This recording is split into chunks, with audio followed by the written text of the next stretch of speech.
Hey there guys, this is Alex Daniels from My Guide to Pro Tennis, and I want to bring you my Wimbledon 2014 predictions.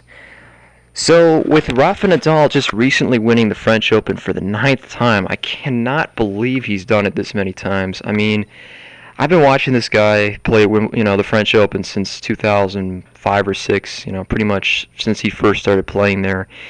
And I would have never ever guessed he would have gotten to 9, even though I expected he'd probably get quite a few at some point, but 9?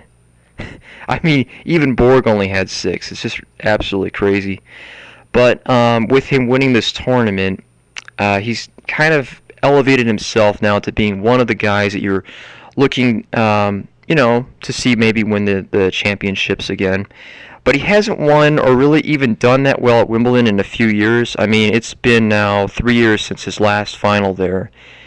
He lost to Lucas Russell, of course, in 2012 in a really close 5-setter.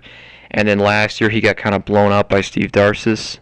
Plus, Dustin Brown, beat him very easily in the first round of Halle. So I'm not really convinced that Nadal is going to maybe even be in the finals this year. It would be a big stretch for him, a big step for him actually, just to make probably the quarterfinals or the semifinals. He's had kind of a losing streak on grass recently.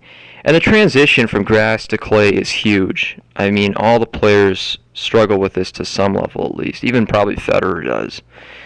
So I think if Nadal, plays really well, there's a possibility he could be a favorite to win there. But I'm kind of want to take this a match at a time with him because he's been rather unpredictable the last few years. As for Novak Djokovic, I really feel the guy is due to win a slam. I'm just not sure if it's going to happen at Wimbledon for him because it's probably, grass is not one of his best surfaces. He's better on clay and hard courts for sure.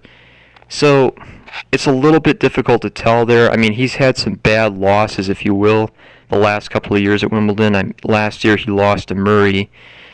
And I kind of, even though Murray was the home favorite, I still really felt like that was Djokovic's match to lose.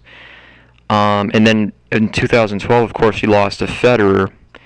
So it's now been a few years since his first, so far only Wimbledon win. I'm not sure. He could, get it, but I'm kind of thinking it might be someone a little bit different this year.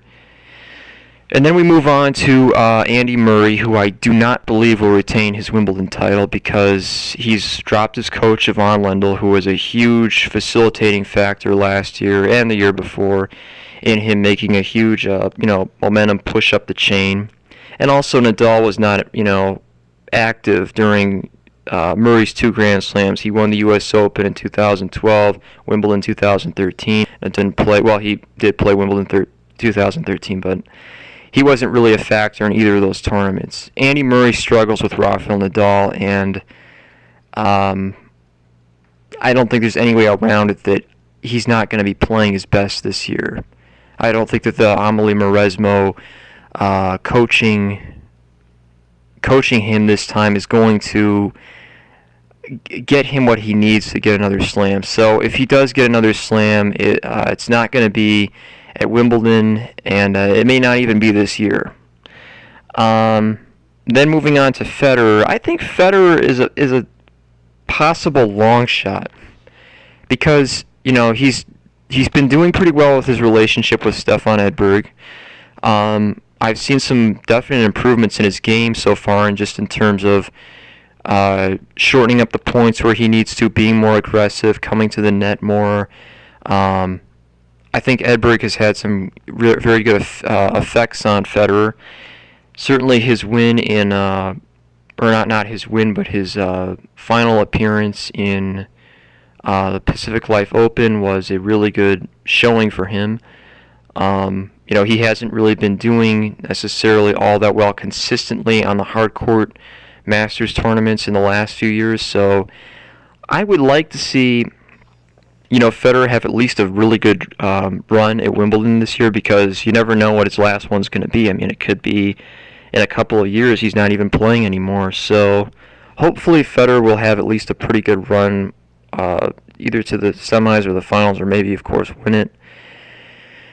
But he's a little bit unpredictable because someone like, you know, Ernest Skolbis or maybe Tomas Berdych, or I don't think Songa, but there's a couple of guys out there that could probably upset him on this stuff. He's not quite invincible anymore.